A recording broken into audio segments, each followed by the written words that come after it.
గతంలో వైసీపీ జగన్మోహన్ రెడ్డి గారు మరి డిఎస్సి ఏర్పాటు చేసి దాని ప్రకారం మేము ఉద్యోగాలు ఇస్తామని చెప్పి ఆయన ప్రకటించడం జరిగింది.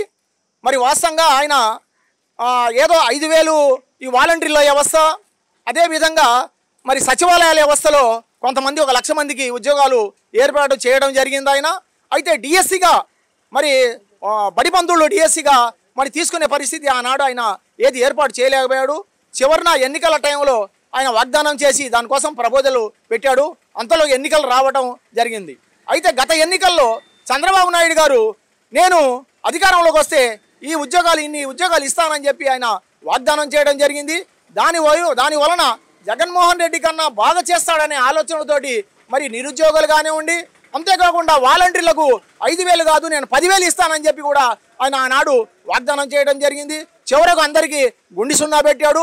ఇవాళ చివరకు మేము అడిగితే నా పరిస్థితి ఏమో అర్థం కావట్లేదు, ఇదంతా అంత గందరగోళంగా ఉంది, ఆయన ఏమో 3 ముక్కల ఆట చేసిపోయిండు, నేను ఇబ్బందులు పడుతున్నా అని చెప్పి మరి చంద్రబాబు నాయుడు చెప్తున్నారు.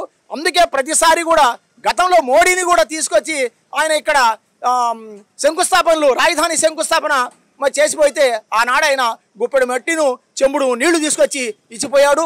రెండోసారి ఆయన పిలుచుకొచ్చుకొని ఈ రాష్ట్రానికి ఏదన్నా వరగబెడతాడని చెప్పి ఆయన పిలుచుకొని దీనివల్ల సమస్యలను తీర్చడం కోసం ప్రయత్నం చేస్తే ఈరోజు మరి ఒక చాక్లెట్ పవన్ కళ్యాణ్ గారికి చాక్లెట్ ఇస్తే ఆయన కులుకుతూ నోట్లో వేసుకొని సప్పరించి ఆయన వెళ్ళిపోయాడు, టాటా చెప్పిండు.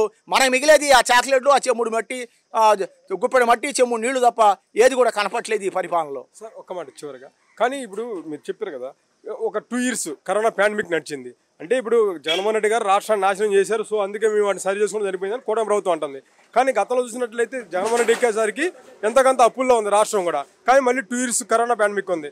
మరి వాటన్ని ఫేస్ చేసుకొని మరి జగన్మోహన్ రెడ్డి గారు ముందుకు వెళ్ళారు, మీరేమంటారు?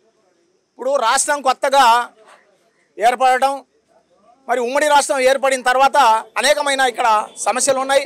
ఆ సమస్యల్ని మరి తీరుస్తారనే ఆలోచనతో జగన్మోహన్ రెడ్డి మీద ఉన్న మోజుతోటి జనాలు కూడా ఆయన ఓట్లేసి గెలిపించడం, అంతలోకి పాపం ఆయన దురదృష్టమో జనాల దురదృష్టమో కరోనా రావటము, 2 సంవత్సరాలు అసలు పరిపాలన స్తంభించిపోవటము, కేంద్రం నుంచి ఎలాంటి సహాయం కూడా లేకపోవటము, ఇదంతా చూస్తూ ఉంటే సరే ఆయన పరిపాలన చేయడానికి ఆయన తెలుసుకోవడానికి కొంత టైం పడుతుంది, పరిపాలన చేయడానికి కొంత టైం పడుతుంది, వాగ్దానం నెరవేర్చే పరిస్థితిలో ఆయన లేడు.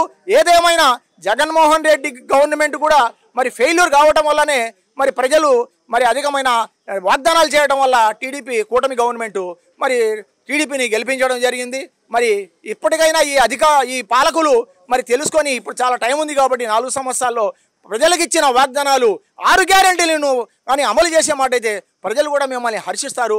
లేకపోతే జగన్మోహన్ రెడ్డి చెప్పిన బుద్ధి మీకు కూడా అదే విధంగా బుద్ధి చెప్తారు.